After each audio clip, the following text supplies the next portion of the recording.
des hommes dans la famille. Premier-né des hommes. Ok. Celles qui sont premier-né des femmes. Vous êtes la première femme dans la famille. De votre père ou de votre mère. Merci. Qui croit que Dieu l'a destiné à être premier-né dans sa génération? Acclame très fort, alors ce message te concerne. Seigneur, dans le nom de Jésus, avec le Saint-Esprit, je prie ce soir que cette parole trouve de la place dans nos esprits, que les écailles tombent des yeux et qu'un travail spirituel commence alors que j'introduis ce texte et que j'introduis ce message. Je bénis ces hommes et ces femmes, laisse que tous expérimentent ta gloire et ta grâce. Au nom de Jésus-Christ. Merci Saint-Esprit de glorifier Jésus durant ces instants et de permettre au Père d'atteindre ses objectifs alors que nous allons enseigner. Au nom de Jésus-Christ. Amen. Brisez la malédiction des premiers-nés. Je vous propose quelques textes de la parole de Dieu ce soir. On peut avancer. Nombre 3, verset 12. On peut lire ensemble. Voici, j'ai pris les Lévites du milieu des enfants d'Israël à la place de tous les premiers-nés, des premiers-nés des enfants d'Israël, et les Lévites m'appartiendront. Amen. Martin Bible dit ceci pour voir un peu plus clairement. Voici, j'ai pris les Lévites d'entre les enfants d'Israël au lieu de tout premier-né qui ouvre la matrice. Dis avec moi, qui ouvre la matrice. Dis avec moi, le premier-né, c'est celui qui ouvre la matrice. Entre les enfants d'Israël, c'est pourquoi les Lévites seront à moi. Amen. Job 1, verset 13 à 16. Nous allons lire la parole de Dieu.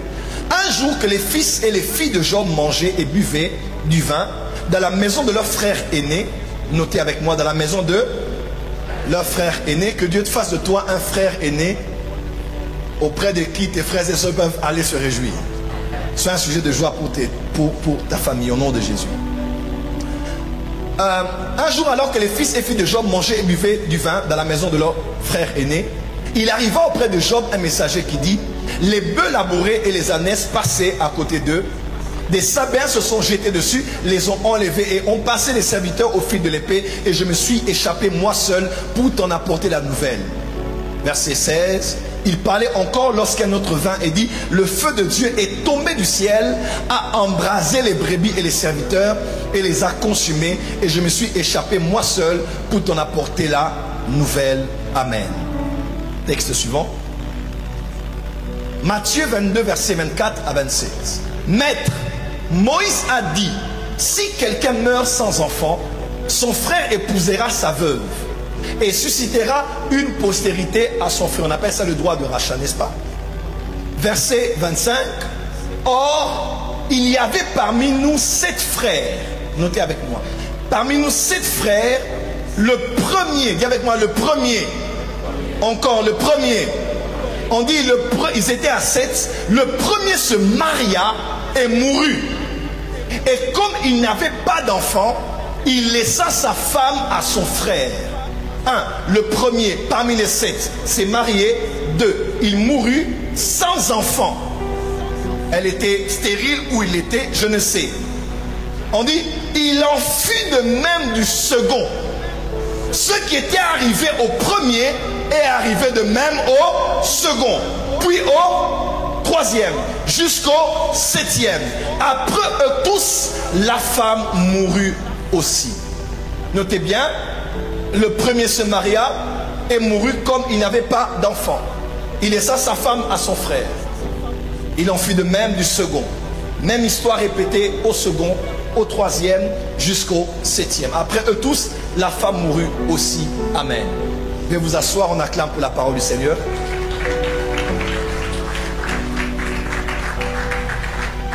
Brisez la malédiction des premiers-nés. Écoutez-moi très bien. Ce message est d'une très très grande importance sur le plan spirituel. Brisez la malédiction des premiers-nés. Nous allons voir avec vous, on peut avancer, 7 vérités à savoir sur les premiers-nés. Dis avec moi 7 vérités à savoir sur les premiers-nés. Première vérité, notez avec moi. Les premiers-nés sont les premiers à ouvrir le ventre, la matrice de la mère. Les premiers sont les premiers à ouvrir le ventre ou la matrice de la mère. Nombre 3, verset 12. Voici, j'ai pris les Lévites d'entre les enfants d'Israël au lieu de tout premier-né qui ouvre la matrice ou bien le ventre entre les enfants d'Israël. C'est pourquoi les Lévites seront à moi. Amen. Sur le plan original ou originel et dans la norme, en temps normal, non pas par rapport au siècle présent, vous le savez avec moi, la femme est censée connaître la sexualité dans le mariage. Amen. En temps normal, une femme est censée avoir son premier rapport sexuel avec l'homme qui l'épouse. Puisque ce qui se passe avant peut être pris comme de la fornication ou de l'impudicité. Quelqu'un est avec moi? La femme en temps normal est censée connaître un homme pour la première fois. Cet homme doit être l'homme qui l'épouse. Amen, amen. C'est ainsi que l'on précise ici. Et on dit que le premier-né est celui qui ouvre le ventre d'une femme. Tout va bien? C'est celui qui ouvre le ventre de la mère, le ventre de la femme. Pourquoi? Parce que la femme, ayant connu son premier homme, est censée être enceinte de lui. Et la première fois qu'elle est enceinte, c'est cet enfant-là qui ouvre son ventre pour la première fois. Et cela se passe dans le mariage. Vous le savez, à un certain âge, avant les 18 ans, vous le savez, ça dépend des femmes. Aujourd'hui, ce qu'on appelle menstruation, cela se passe chaque mois à cause de cela. Parce que la femme a été programmée en une période particulière de son cycle du mois à recevoir la sémence de l'homme et à porter un enfant. Tout ce que l'on a comme le sang qui coule et autre chose, c'est juste parce que le processus n'a pas été enclenché. Lorsque la femme est donc enceinte, de manière normale, à part les cas exceptionnels, la femme ne connaît pas des saignements, n'est-ce pas? Et à un certain âge, à cause du cycle et le corps qui change, il y a ce qu'on appelle la ménopause. Quelqu'un est avec moi? Donc, en temps normal, la femme connaît un homme pour la première fois dans le contexte du mariage. Lorsqu'elle porte la semence, cet enfant qu'elle a, et cet enfant à qui elle donne la vie, cet enfant-là est celui qui a ouvert son ventre, qui a ouvert sa matrice. Quelqu'un est avec moi? Et même, écoutez-moi très très bien, pourquoi le diable aime les avortements et les fausses couches avant que le premier enfant ne vienne? C'est parce que Satan combat le premier-né. Pour la plupart des cas, ceux qu'on appelle premiers-nés n'ont pas été les premiers. En fait, ils ont été les premiers nés, mais pas les premiers conçus. Il y en a eu un premier, un deuxième, un troisième, un quatrième. Après prière, après avoir vu un médecin et qu'on sort, l'enfant reste. Et des fois même, c'est par beaucoup d'acrobatie qu'on fait tout garder la femme dans une certaine position physique pour que la grossesse ne sorte pas. Pourquoi Satan combat les conceptions? Parce que Satan combat la notion du premier-né. Parce que celui qui est le premier-né, c'est celui qui ouvre le ventre. Et on verra les implications de sa présence dans la vie de la famille et aussi dans le cycle de la postérité. Amen, amen. Ma prière aujourd'hui pour tous ceux qui ne sont pas encore mariés, quand vous allez vous marier, pas de fausses couches. Et tous ceux et celles qui ont des problèmes aujourd'hui à cause des fausses couches, je décrète et déclare que ces enfants restent dans le ventre. Et ces enfants vont sortir en bonne santé au nom de... Le premier-né est d'abord celui qui ouvre le ventre de la femme, ouvre le ventre de la mère. Amen, amen. Baisse un peu le son. Deuxième vérité.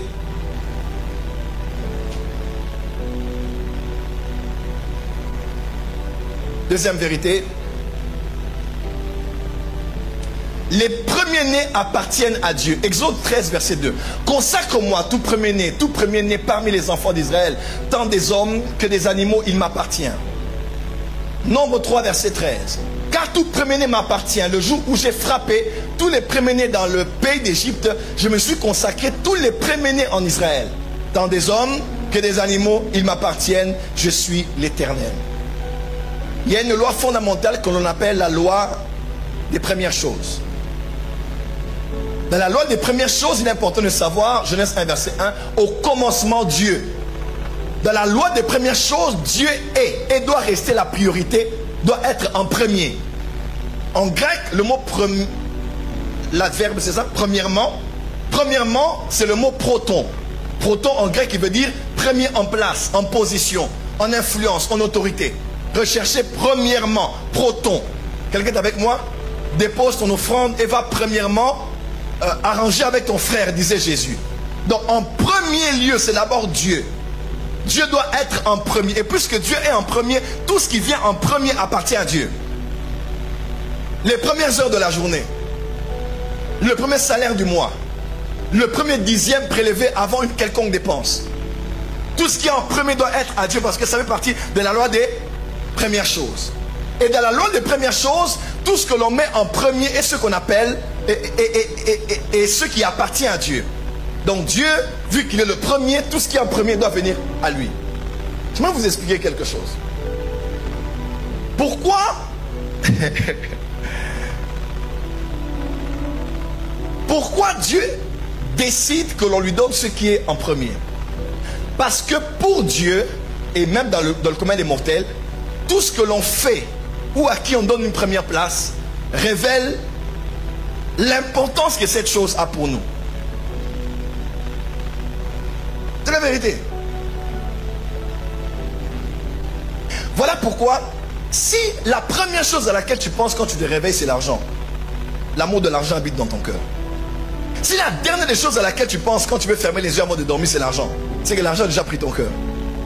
Quand tu te réveilles le matin, du lever du soleil jusqu'à son coucher, que ton nom soit sanctifié. Dis avec moi, Dieu en premier. Ma prière pour cette année, que Dieu soit en premier en tout. Voilà pourquoi tout ce qui est en premier doit d'abord être à Dieu, car tout ce qui est premier-né lui appartient. La différence entre Caïn et Abel, c'était autour de quoi? Quelqu'un dira, non, c'est du favoritisme. Ou Caïn était la descendance du serpent. Aucun verset ne le prouve. Mais on voit clairement que Caïn a pris le fruit de la terre et il a donné à Dieu. Mais quand c'était le tour de Abel, on dit Abel a pris les premiers-nés. Il a pris et il a donné à Dieu. La différence entre l'un et l'autre, c'est au niveau des priorités. L'un a pris ce qu'il pouvait, ce qu'il avait et a donné. L'autre a pris les premiers. C'est-à-dire le reste peuvent attendre, mais ce qui est venu en premier doit être à Dieu qui était en premier au commencement. Dis avec moi, God first. Donc tout ce qui est en premier appartient à Dieu. Et dans le plan de Dieu, même dans chaque famille, le premier est prélevé par Dieu. Vous êtes parents, vous avez un enfant, tous les enfants, vous les avez dédiés à Dieu, oui, mais le premier, il y a quelque chose de spécial que Dieu a avec le premier de tous vos enfants. Est-ce qu'on peut avancer? Troisième vérité.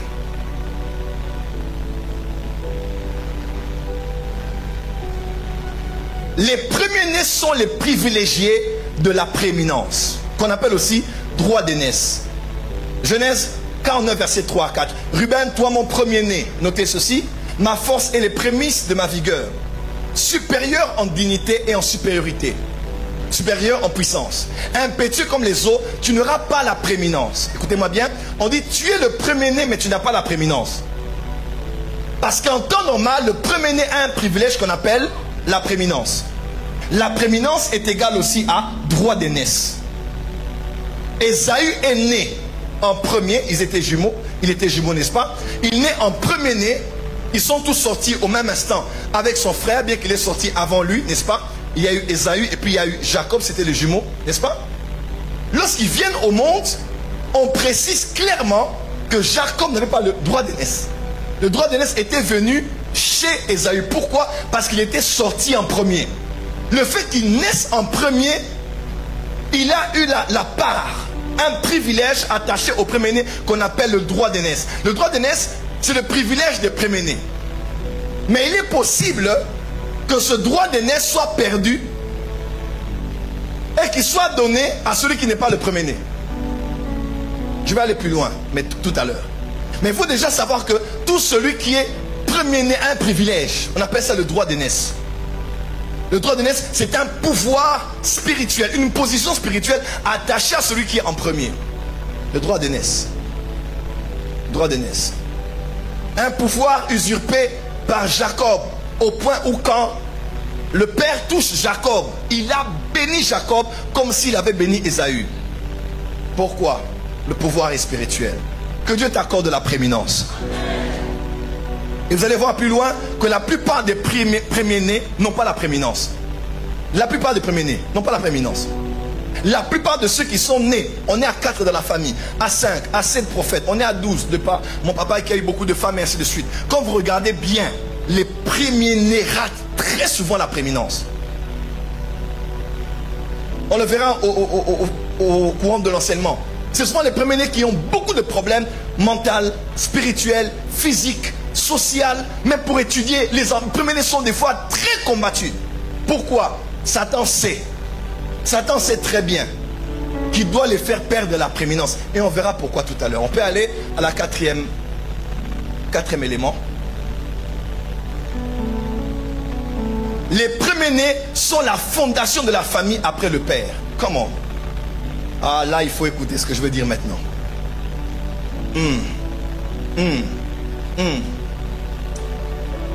Lorsqu'une famille est établie, vous devez très bien m'écouter.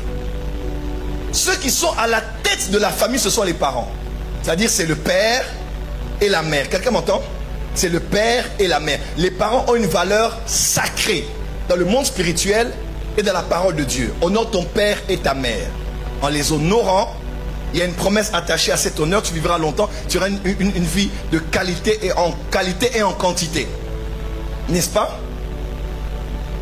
Mais dans la parole de Dieu qu'on appelle père, Abba, Abba ce n'est pas de l'hébreu, c'est de l'araméen. Abba veut dire fondation, veut dire aussi source. Fondation. Je ne méprise pas ici le rôle de la mère, écoutez-moi très bien. Mais bibliquement parlant, dans un foyer, c'est le père qui est la fondation. Donc tout repose sur le père, pas sur la mère. Est-ce que les pères peuvent dire amen? Est-ce que les pères peuvent dire amen? Tout repose sur le père. C'est le père qui est le socle, qui est la fondation. C'est lui la fondation. Est-ce que les vrais pères sont ici? Donc voilà pourquoi quand Satan veut attaquer la famille, il attaque le père.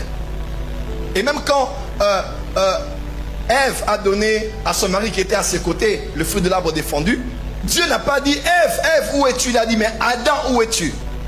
Et même dans Romains, lorsque Romain parle dans la cathédrale de la foi chrétienne, il parle de la doctrine, de la régénération, de la doctrine, il parle de beaucoup de doctrines. Il mentionne bien que c'est Adam, c'est par un seul homme, pas une seule femme. Parce que la responsabilité de garder était d'abord donnée à l'homme. Le mari est la fondation. Voilà pourquoi quand une famille doit tenir, ce n'est pas la femme de prier, c'est à l'homme de prier. Parce que l'homme n'a pas que le rôle d'être le pourvoyeur, il doit aussi être prêtre dans son foyer. On ne dit pas que c'est la femme de Job qui allait faire des sacrifices pour les enfants. On dit que c'est Job qui allait sur l'autel et offrait des sacrifices. Que les hommes disent amen, on verra ça la semaine prochaine. Donc à part le père qui est la fondation, écoutez-moi très bien, le père est la fondation de toute la famille. Mais le premier-né est la fondation de toute la lignée. Parce que ce qui arrive au deuxième, troisième, quatrième, cinquième, sixième ne dépend pas que de la fondation qu'est le père, mais dépend aussi de la qualité de vie qu'a le premier-né. Ce que le premier-né est, c'est ce qui arrivera aux autres. Il est autant une fondation que l'est le père de la famille. On peut avancer? On avance. Cinquième point.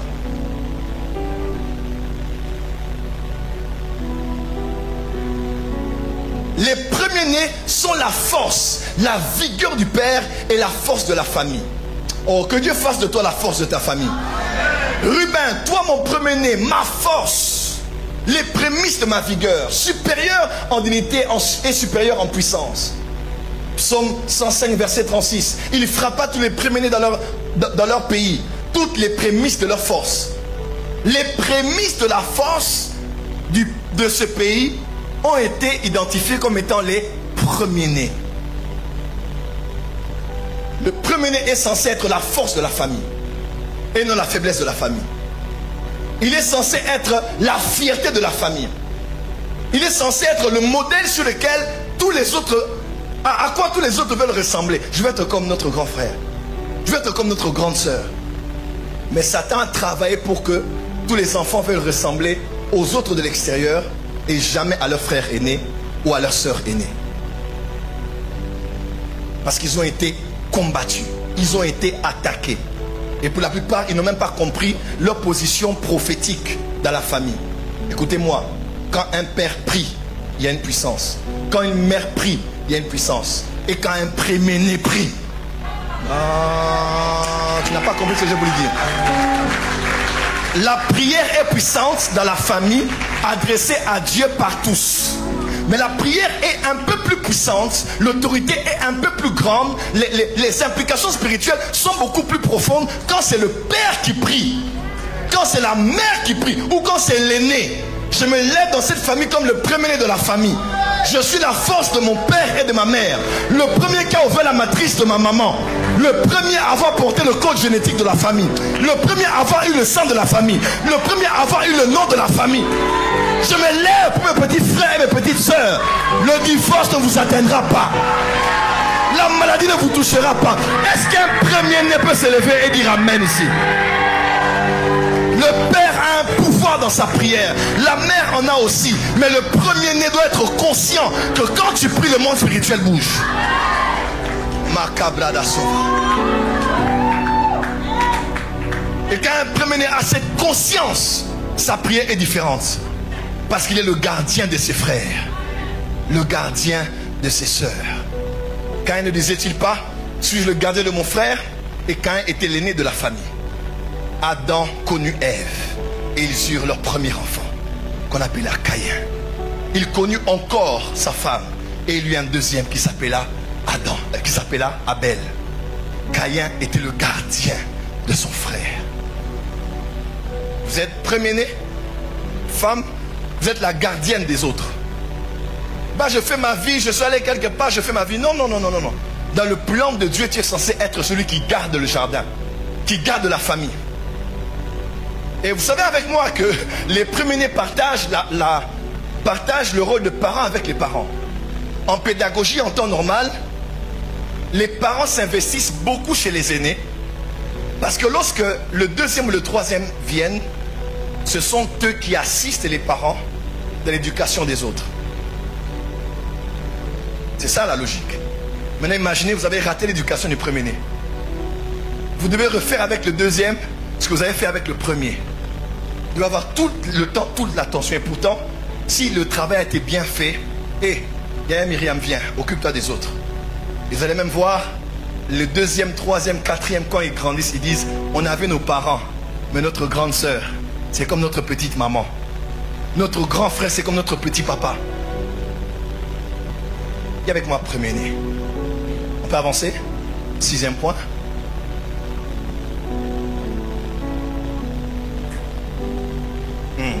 Dis avance, prophète. On va avancer. Les premiers-nés sont la prophétie de la qualité de vie des suivants, car ils sont les prémices. Romains 11, verset 16. Or, si les prémices sont saintes, la masse l'est aussi. Et si la racine est sainte, les branches le sont aussi. Comment? Premier-né, vous êtes la prémisse. Vous êtes les prémices de la famille. Si vous êtes riche, les autres seront riches. Parce qu'ils verront par votre vie les possibilités d'en avoir autant sur la terre. Si vous êtes misérable, les autres n'auront aucun autre modèle de ce à quoi peut ressembler un frère aîné qui a réussi. Votre vie va déterminer la qualité de vie des autres après vous. On n'est pas prémené pour dompter, pour écraser, pour bouffer la nourriture des autres là, quand ils sont sortis ou autre chose. On est prémené parce que après les parents c'est moi, après les parents c'est nous. La famille d'Éden a été détruite. Pourquoi? Parce que le père a été responsable et le premier-né là aussi était. La mère a commencé, le père, et puis le premier-né Caïn a fait n'importe quoi et toute la famille a été ruinée.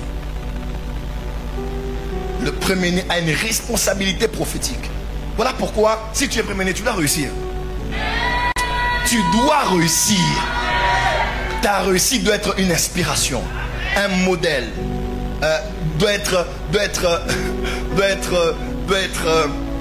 ta réussite doit être la porte ouverte à la réussite de tous les autres. En Afrique, nous, ça nous arrive très souvent. Bon, ça nous arrivait beaucoup, maintenant ça a un peu changé. Vous allez voir, les parents se battaient pour vendre les parcelles des voitures, pour payer, puis envoyer les enfants en Europe. Parce qu'on se disait que si l'un réussit, il fera tout pour faire venir aussi ses frères et sœurs de l'autre côté. Bon, certains sont partis, on a appelé comme ça. L'appareil de votre correspondant est soit éteint, soit... Ils sont partis. Nous, on a eu ce problème. Moi, par exemple, dans certaines familles, peut-être, moi, j'ai toujours souhaité que mon premier enfant soit une femme. Par exemple, c'est des modèles que j'ai vus autour de moi. Des fois, j'ai l'impression que les grands frères sont irresponsables. Ce n'est pas le cas. Généralement, non, je parle de mon expérience personnelle. Il paraît que c'est le cas. Après, quand il se marie, il pense à sa femme et à ses enfants. Il paraît. Ce n'est pas généralisé. Et les femmes, même si elles vont quelque part, son cœur va battre pour ses frères et ses sœurs. Il paraît. Bon, acclamez pour vous-même quand même. C'est un petit clin d'œil. C'est pas général, c'est pas une règle, c'est juste une expérience malheureuse personnelle que nous on a connue. Vous allez voir, les aînés sont... Mais les femmes aînées, les deuxièmes ou les troisièmes là, et mes petits frères, mes petites sœurs, elles vont se battre pour vous. Ta vie est une prophétie. Pourquoi tu dois réussir? Tu es obligé de réussir. Et quand tu échoues, sache que tu n'as pas échoué toi, tu as fait échouer les autres. Et quand tu réussis, tu as fait réussir tous les autres. Parce que tu as ouvert une porte aux possibilités. 7e point. Les premiers-nés sont la méthode de Dieu pour établir un nouveau cycle. Come on.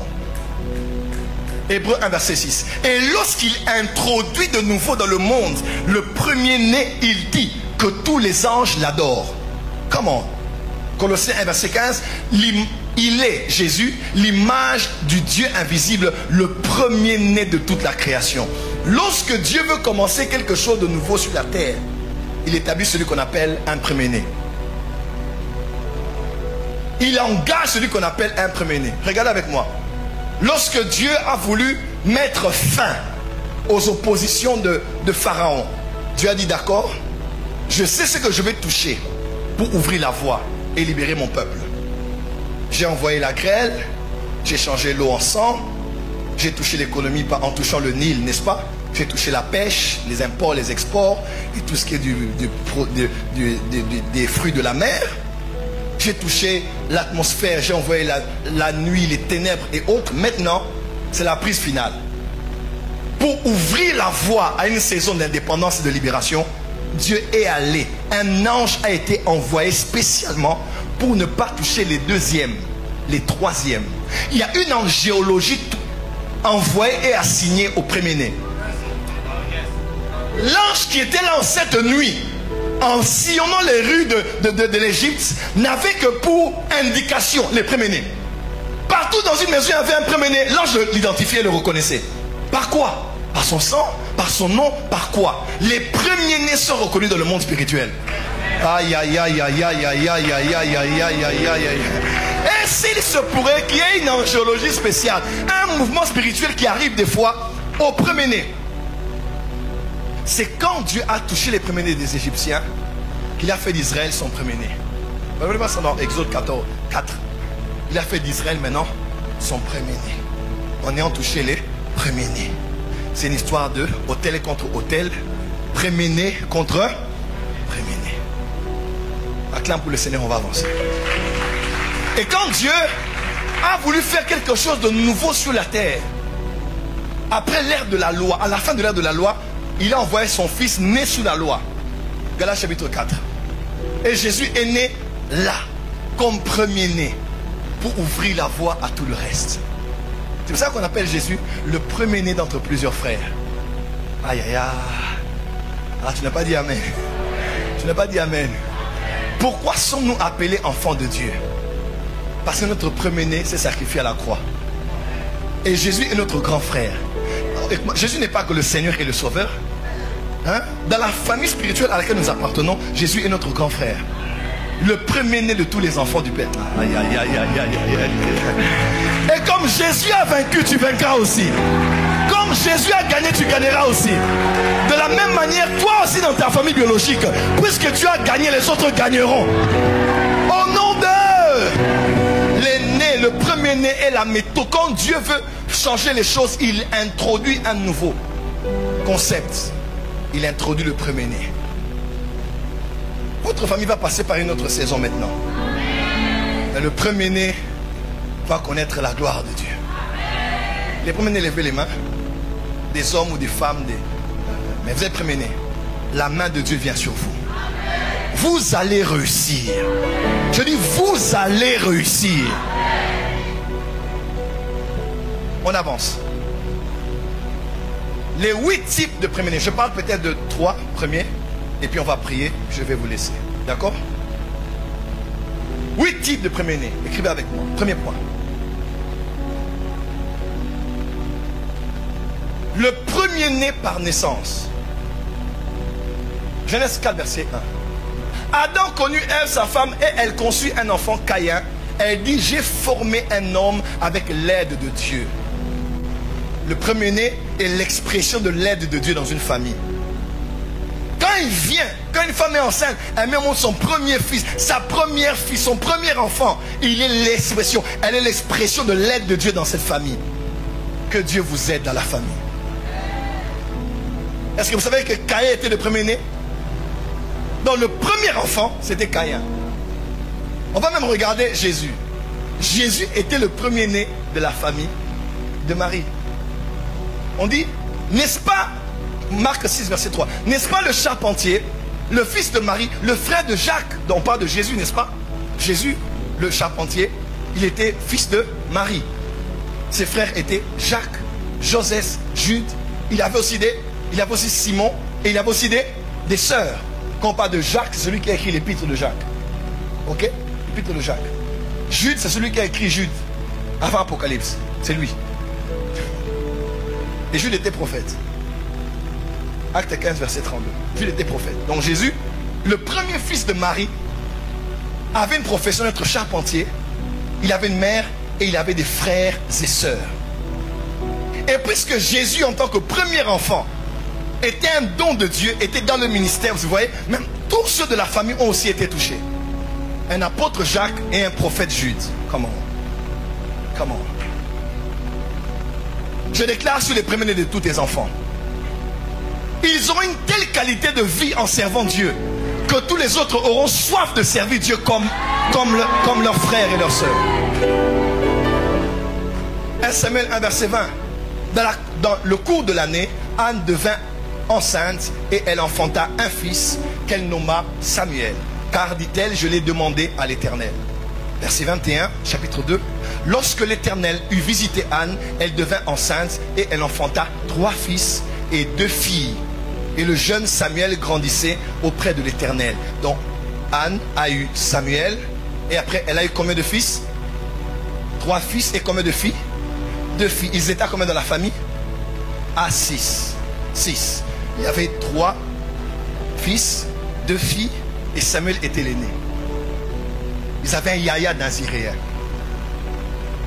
Un Yahya prophète. Et bizarrement, la plupart des prophètes étaient les premiers-nés.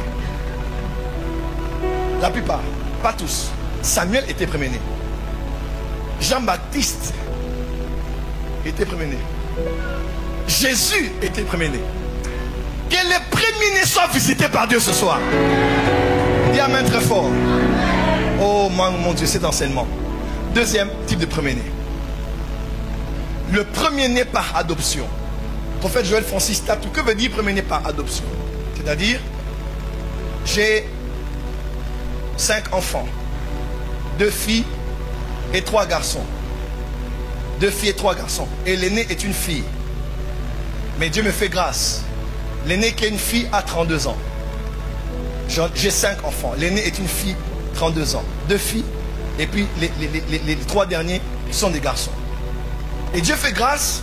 Je rencontre, par une circonstance, un jeune homme. Finalement, avec mon épouse, on décide de l'adopter dans la famille. Mais le jeune homme a 42 ans. Par exemple, là, c'est juste un exemple comme ça. Lorsque je prends cet enfant et que je l'adopte comme mon fils, il devient premier-né. parce qu'il est plus âgé que celle de 32 ans, et devient premier-né par adoption. Il est premier-né, pas parce que nous l'avons donné la vie, mais parce que nous l'avons coopté, nous l'avons greffé, nous l'avons introduit dans la famille, dans la légalité. Sur les papiers, c'est clair, il porte le nom du père, n'est-ce pas, ou le nom de la mère. On le voit des fois. Une femme avait, elle avait un garçon, elle se marie, n'est-ce pas, et elle vit avec un homme. L'homme n'est pas obligé d'adopter l'enfant. Mais il arrive que le père dit, à part la relation que tu as avec ton enfant, j'aimerais faire de cet enfant mon enfant. Et qu'il porte mon nom, qu'il entre dans le droit de l'héritage de ceux de ma famille. Vous voyez un peu ça? Donc l'enfant devient le premier-né. C'est ça en fait. Premier-né par adoption. Qui a compris? Qui a compris? Et c'est souvent de très belles histoires comme ça. De très belles histoires. Et c'est des histoires. Il y a un couple dans cette église dont je tais le nom. Je refuse de regarder dans la direction. Ça m'a fait énormément... J'ai pratiquement pleuré en quittant l'église pour voir cet homme qui a épousé une sœur de l'église qui travaille à l'église prendre la fille de la maman qui est à l'église et adopter l'enfant, faire de l'enfant son enfant. Et comme il racontait, l'amour même que le papa a pour l'enfant, ça n'a pas de mesure, quoi. Même la maman ne comprend pas. Il est possible que Dieu te donne un père qui n'est pas ton père. Voilà pourquoi il y a une différence entre géniteur et père. Quelqu'un peut juste avoir donné la semence et il s'en va. Mais il n'est pas ton père. Il est ton géniteur. Un père, c'est celui qui conçoit la vie et l'emmène à maturité. Non seulement il donne la vie, mais il porte la vie. Il fait grandir la vie. Celui qui est géniteur, qui ne prend pas soin d'un enfant, est un meurtrier. Parce qu'il crée une bombe à retardement qui peut être un problème dans la société. Et demain, s'il est dans la politique, il est militaire, ou il est maintenant, comme on appelle chez nous au Congo, des Kuluna, c'est des enfants sans foi ni loi qui peuvent tuer. Alors, vaut mieux ne pas en avoir que d'en avoir pour l'exposer à devenir une bombe pour la société. Que Dieu bénisse tous les pères et les mères qui ont aimé les enfants que les femmes avaient emmenés dans le mariage ou les... Oh, dis amen très fort. Famille recomposée, c'est possible. Et c'est possible que Jésus te donne l'amour pour ses enfants comme si c'était tes propres enfants. Que Dieu te donne, femme, l'amour pour... Oh, dis amen bien. Et c'est possible avec Jésus d'aimer l'enfant de cette femme comme si c'était ton propre enfant. C'est possible avec Jésus. On peut avancer. Troisième type, on va terminer ici, je crois. Le premier-né par circonstance, c'est-à-dire, par exemple, destitution parentale, ou acte volontaire, ou fausse couche, ou mort, ou autre chose. Par exemple, l'enfant se dit, à cause d'un problème avec papa ou maman, l'enfant en a ras-le-bol, l'enfant se fâche, il y a des disputes dans la famille, l'enfant se lève et dit, je vous réunis, je ne suis plus votre enfant. L'enfant part. L'enfant part réellement, l'enfant part, il se déconnecte de tout, même sur le plan juridique de la famille. Il ne veut plus appartenir à cette famille. L'enfant qui vient après est premier-né. Et par circonstance. N'est-ce pas? Ou même c'est le père qui vient et dit, à cause du fait que tu as levé le main sur moi et ta mère, tu n'es plus mon fils, je te destitue. Je te déshérite. Et l'enfant qui vient après devient premier-né par circonstance. Maman est enceinte, l'enfant... La grossesse évolue bien. Cinquième, l'enfant meurt. L'enfant qui vient après est premier-né par circonstance. Amen. Des fois on dit circonstance, c'est la circonstance des hommes. Et ce n'est pas la circonstance de Dieu. Des fois Dieu passe par là pour prendre quelqu'un qui ne le méritait pas, pour qu'il devienne quelqu'un d'important. C'est ainsi que Ruben a été déshérité. Ruben n'a pas de terre en Israël. Il n'a pas de terre. Et toi, tu es mon premier-né, mais à cause de ce que tu as souillé ma couche, tu as couché avec une de mes femmes, voilà ce qui va t'arriver. Et la prééminence est tombée sur Judas. Tu recevras les hommages de tes frères. Et celui qui a régné, c'était Judas. Quelqu'un peut dire amen. Quatrième.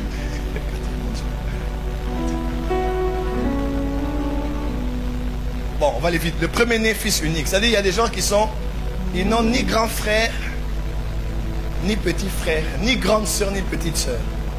Ils sont seuls au monde, disait Corneille.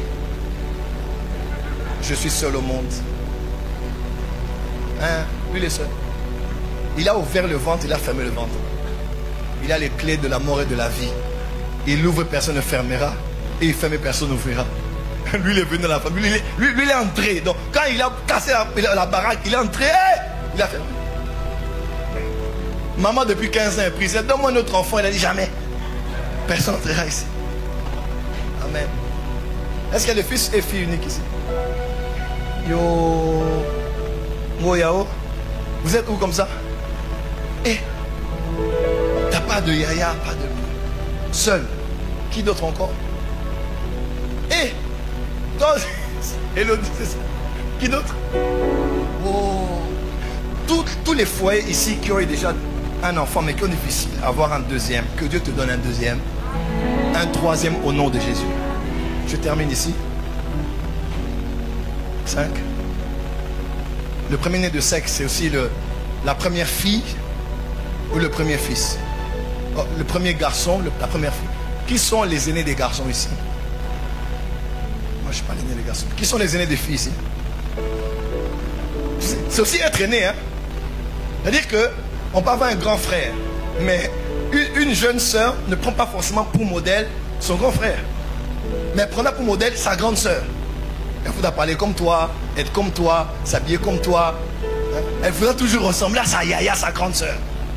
Que Dieu fasse de toi une grande sœur qui donne envie aux petites sœurs de...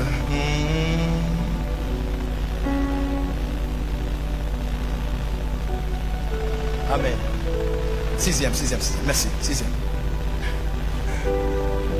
Premier-né par polygamie. Monsieur Julien et Madame Julienne, famille recomposée. Ou bien même on peut dire, voilà, recomposée, ou bien par polygamie. C'est-à-dire, moi, notre papa a eu plusieurs femmes et plusieurs enfants. Comme un vrai Congolais de l'époque. Très fort. Très fort. Remplissez la terre. Multipliez-vous. Soyez féconds. Vive les hommes. Vive les hommes. Les hommes sont là. Vive les hommes. On n'a pas dit d'être polygame. Parce que les hommes disent vive les hommes. Voilà. En Afrique, là, les hommes qui ont été près de Mobutu à l'époque, donc vous avez femmes, 3, 4. Ouais. Mais aussi, il y a premier-né par polygamie. C'est-à-dire,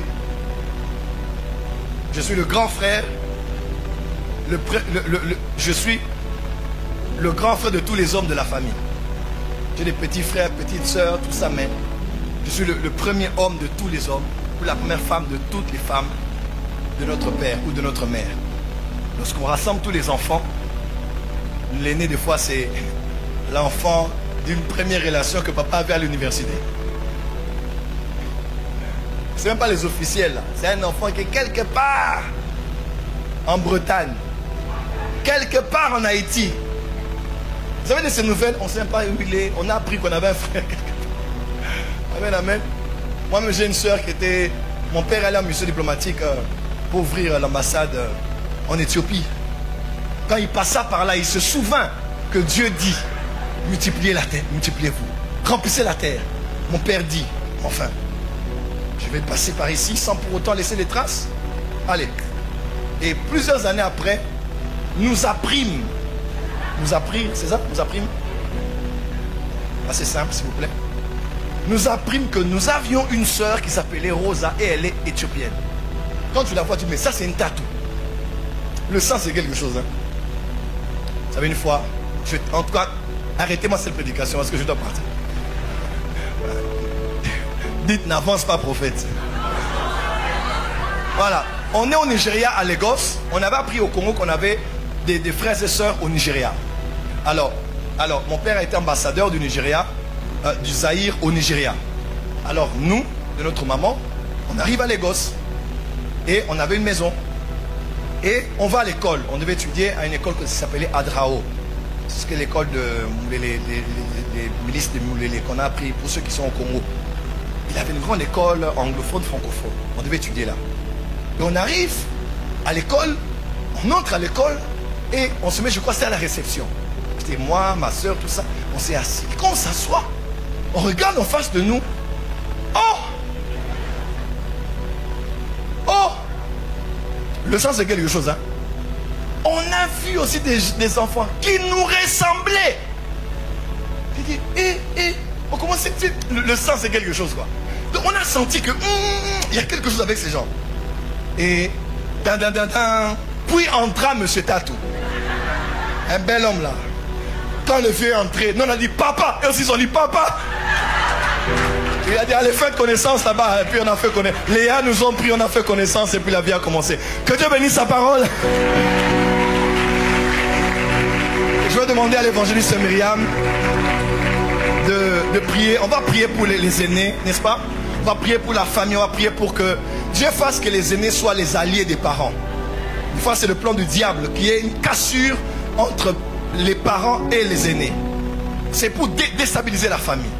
L'évangéliste Myriam va nous aider. On va prier pour la famille, n'est-ce pas? On va prier pour les aînés, on va prier pour moi aussi. Soyez bénis, je vous aime. On se retrouve dans une semaine. Soyez bénis. Ne ratez pas jeudi culte et dimanche.